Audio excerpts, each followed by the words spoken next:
السلام عليكم حبيباتي. اليوم جبت لكم تحلية كؤوس الشوكولا روعة سهلة اقتصادية وما فيهاش تعب بزاف، طبقات متناسقين في البنة والذوق تاعها يهبل. خليكم معايا ونوريكم الطريقة بالتفصيل.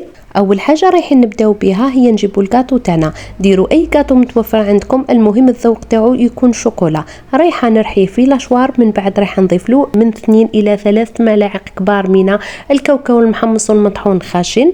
هذه الطريقه راح يعطينا ذوق وبنه وقرمشه كذلك في الكاطو تاعنا. ورايحه نضيف لهم كذلك حوالي 2 معالق كبار من المارغرين الذايبه، نخلطهم جيدا. من بعد رايحه نبدا نوزعو في لي فيرين تاعنا بهذه الطريقه. رايحه نحط حوالي ملعقتين في كل فيرينه من البسكوي كطبقه اولى، من بعد نضغط بالملعقه بشويه بهذه الطريقه باه ندير طبقه ونسوي لها الوجه تاعها.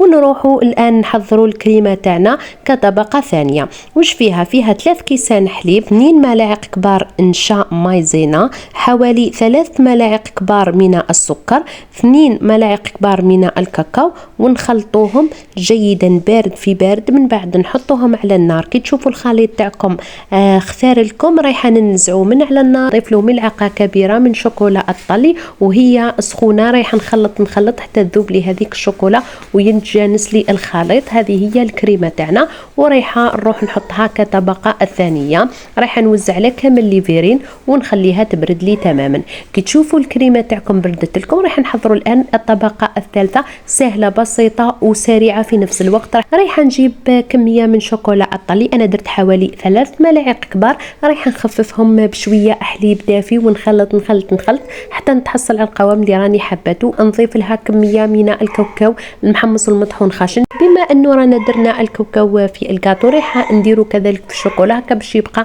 الذوق ماشي مع بعضه. رايحه نخلط هذوك حوالي 3 ملاعق كبار من الكاوكاو ونخلطهم جيدا. من بعد نديرهم كطبقه اخيره ونحط الفيرينات تاوعي يبردوا لي ونقدموا التحليه بارده. هذه التحليه ما تجيش حلوه بزاف، ما تخافوش منها، يجي الذوق تاعها متناسق وتجي بنينه وتجي في هذيك القرمشه تاع الكاوكاو المطحون خشن. وخليوا لي ديما رايكم في التعليقات، وما تنسونيش بالدعم، ديروا لي جيم، ابوني، فعلوا الجرس ليصلكم كل ما هو جديد مني.